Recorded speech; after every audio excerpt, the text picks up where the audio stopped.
What's up, guys? So I just had a very bad idea. I got these dice at a video game arcade the other day, and I thought maybe I would use them as markers for my centerpiece models, and I wanted to paint some up. And the painting part was the bad idea, because they look fine, but they kind of look like clown dice, so I was thinking that I could make them themed for my different armies, and it could be really awesome.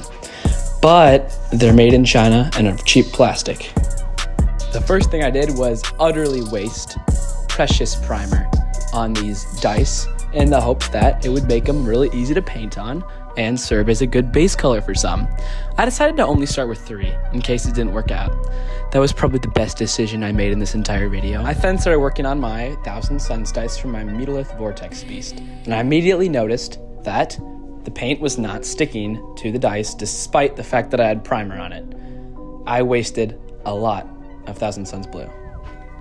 So for the next dice, I decided to make it more of a gradient color. That way it could be like those dice that have multiple colors that are kind of blended.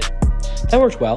Then I started working on my Emperor's Children themed dice, and this one actually turned out looking fine because all I had to do was put some pink on the dots and then leave the black background.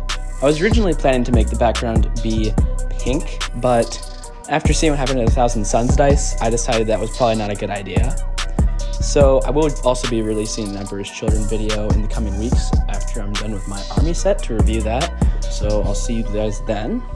But I'm trailing off. It's time to get back to the dice. So I added some, I think it was like Temple Guard grain or something, to the original gradient dice onto the holes so that way you can kind of see them and they stand out more. That worked okay. And I gotta say, these dice do look pretty cool from far away, which is what I'm going to be using them mostly for, so that should actually be fine. The other dice I added this off orange to. Behold my dice. Now, they don't look super cool by any means, but they'll get the job done, and I would overall call this project a waste of paint.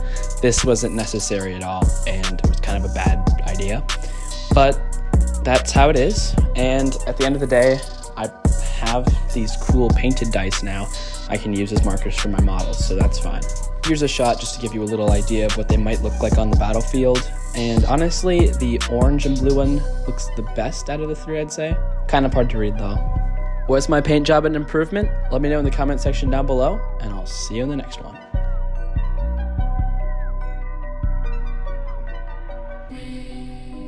I had to add this section so that YouTube wouldn't turn my video into a short, so this isn't really necessary for you to watch.